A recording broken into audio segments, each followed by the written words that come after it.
Hello everyone, this is Kajal Chaudhary, currently a third year student from Political Science Department studying at Indraprasth College for Women, University of Delhi. My topic for this presentation would be AI ethics and global power, and I would be delving more deeper into dilemmas posed by AI due to emerging and penetrating capabilities of AI in power relations, which is affecting relations of individual to individual and even of countries. Moving forward,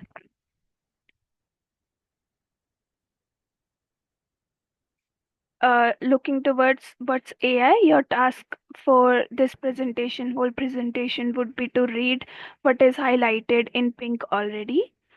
So, to understand what is AI, it's better to look at what's already highlighted, that AI is able to perform tasks like learn, perceive, understand. What does this mean? AI is able to think even the way humans are not able to. And that's what make it a dilemma for us, that when AI is able to perform functions like what humans are doing, but think differently. But why I'm saying it, because humans are able to know and understand their action, the repercussion of their actions, and whether those actions or their thinking models are either correct or not. But in the case of AI, since it's a machine, there is no one to hold someone accountable when AI do something wrong. And that's what's the basic and biggest dilemma that people all over the globe are actually facing. To understand the deepened roots of AI, AI has expanded its roots in decision making, governance, human interaction, and even in every sphere of life. Ethical dilemmas are emerging due to rapid AI integration. But why are we so scary about AI? What's so scary in it? The same thing. Whom do you hold accountable for the actions that AI is actually doing? This slide actually summarizes everything. For example, if I take algorithmic bias and discrimination, for example, in this whole field only, racial profiling, hiring biases. If I try to make you understand this thing, that a simple example regarding employing someone on the basis of his color was done by AI led to making him disqualified from being employed just because of his color of his skin. Now, what's and who is going to be held accountable? This is actually a real life phenomenon, a real life example that has actually taken place in Western countries. Secondly, autonomy and accountability. Whom do you hold accountable, and who will be whose autonomy will be hampered? Because if the rules, if the regulations are being framed, it is in the interest of those who have power to control AI. Again, it's a dilemma. Data privacy and surveillance. Fourthly, job displacement and economic inequality. Again, everything which is emerging out of technology, and technology in itself has something that even brings a lot of power in itself and make any group of society as an oligarch. AI weaponization and cybersecurity threats is another thing. Military AI deepfakes, misinformation campaigns actually polarize the society. Moving forward, the moral frameworks and how do we judge AI needs to be taken care of and needs to be discussed a lot. Some questions here, like, does AI follow ethical obligations like fairness and transparency regardless of outcomes? Deontological approach that actually says that your consequences doesn't matter if your actions are right. If you are doing something and your actions are ethical, consequences doesn't matter. The very opposite of this approach is teleological approach that says that Consequences are equally important, and they also needs to be based upon certain human morals, values, and ethics. Some ideals like justice and fairness given by Rawls, and the ontological approach by Immanuel Kant. Thirdly, utilitarian ethics, that is AI even able to maximize the benefit which it is trying to serve people. And fourthly, virtue ethics like character based. Can AI be designed to reflect moral values which are which are designed for humans at last? Now, this whole slide, won't go particularly in the act and what a particular country is saying in their artificial intelligence ethical code and conduct acts, but I would like to make you understand from this slide that at a global level there is a lack of consensus that how AI should be held accountable, that how AI should be held ethical, and that's where we are facing a lot of problems. European Union Act says that it will hold or it will conduct itself on a basis of minimal risk. We will try to have minimal risk. But China is trying to have state controlled AI. It will try to make censorship as a thing to control AI. US says that it will try to create an ethical environment through market driven regulations. India has a balanced approach here, fortunately, which is trying to, excuse me, balance innovation with ethical AI. And some steps here are National AI Strategy and AI for Bharat. We will understand AI for Bharat even later.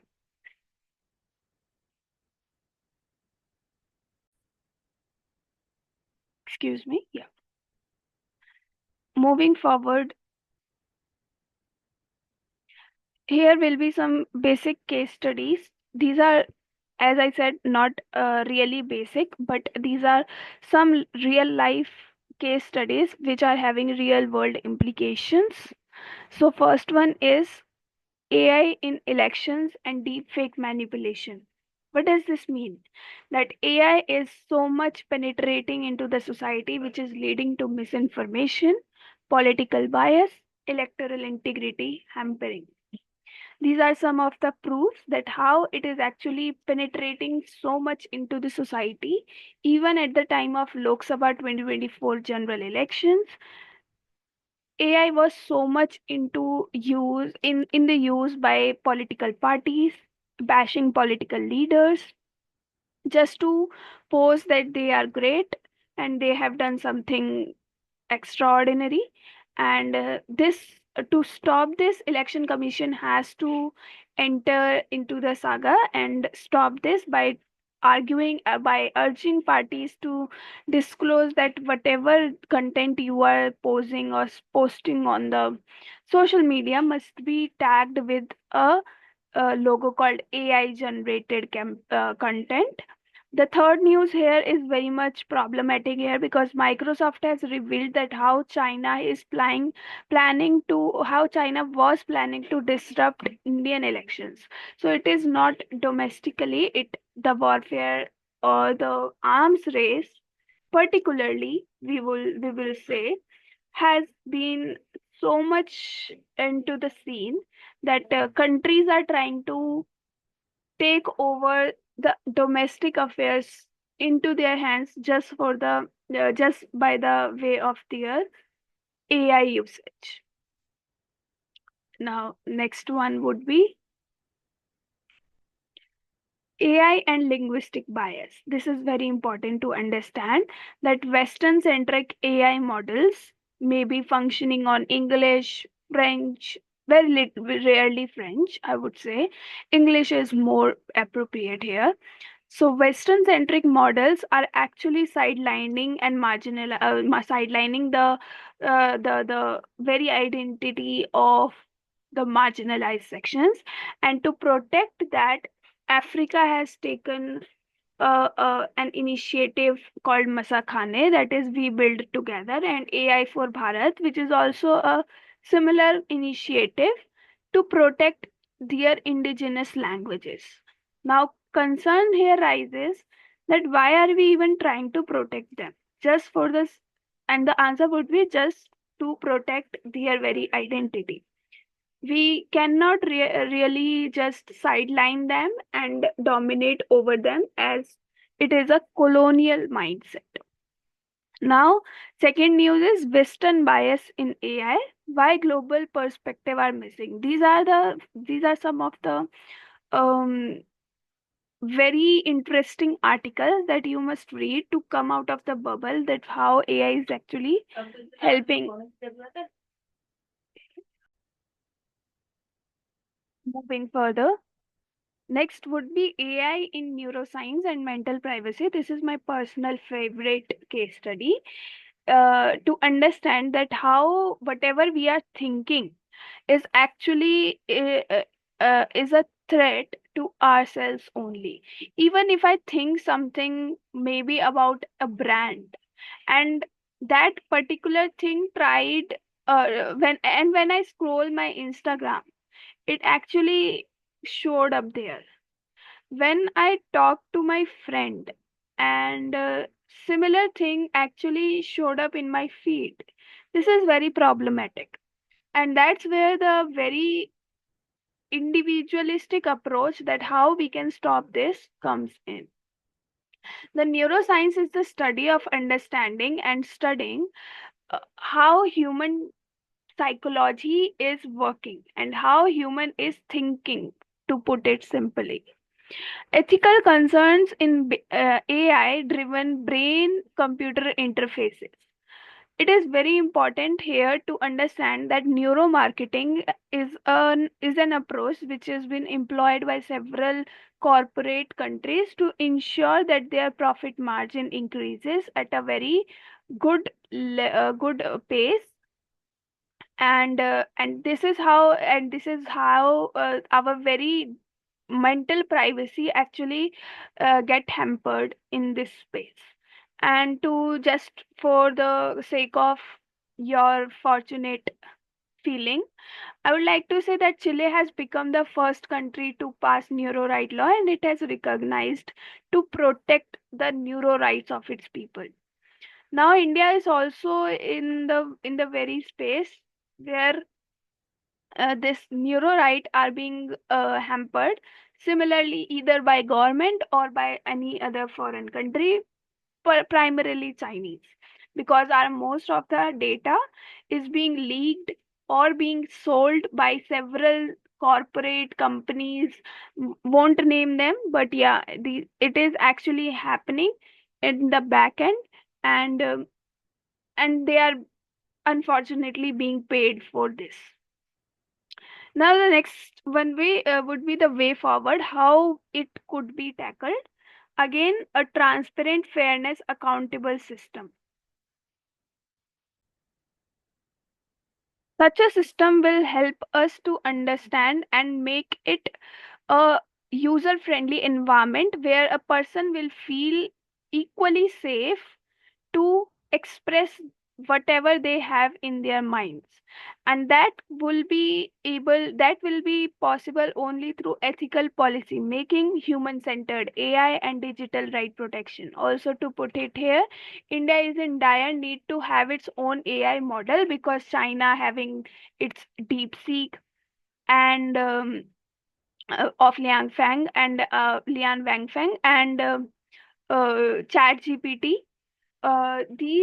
These type of models are actually catering to their own countries, and they are not actually we will say helping us in a matter that they are not friendly to countries where they are not being even manufactured or made or codified. So in that case, we do require a user friendly and citizen friendly, I would say, AI model that works upon certain ethical principles, where privacy is the supreme thing that needs to be respected. And in such a age, data is the currency, so data needs to be protected. Now, the next would be my conclusion with again a debate called progress versus ethical dilemma. Uh, Ethical norms, I would say, where countries or companies, we will say, business markets, etc., tries to have lot of profit earning, growth, development, etc. But it should be ensured that it comes out in a balanced way where ethical norms, principles, values are also equally given importance. And would like to end with a quote called Future of AI is not just about better algorithms, it is about making ethical choices that shape humanity. And at the end, what do we actually need? We need dialogue. Like Paris Global AI Action Summit of 2025, it was one of the great initiative that has happened between two countries called India and France who were co-chairing it together. But again, this similar kind of techniques and employing such strategies will actually help only when there is a commitment towards doing something together to protect the very digital rights of people and protecting their privacy. If the country is not preaching something domestically, then again it falls at every place. So here is a question that you all could answer either in chat box or in comment box. And if you are not able to answer in chat box or anywhere, here is the Google link, Google form link where you can answer regarding this question. And also there are some few more questions that will help me as well in my research on this same topic. And you can also suggest me something regarding this topic or I should have included in this presentation. Always open for such dissent and critics. Thank you so much. I hope that you found this video informative. If you liked it, please like, share, and subscribe. Thank you so much.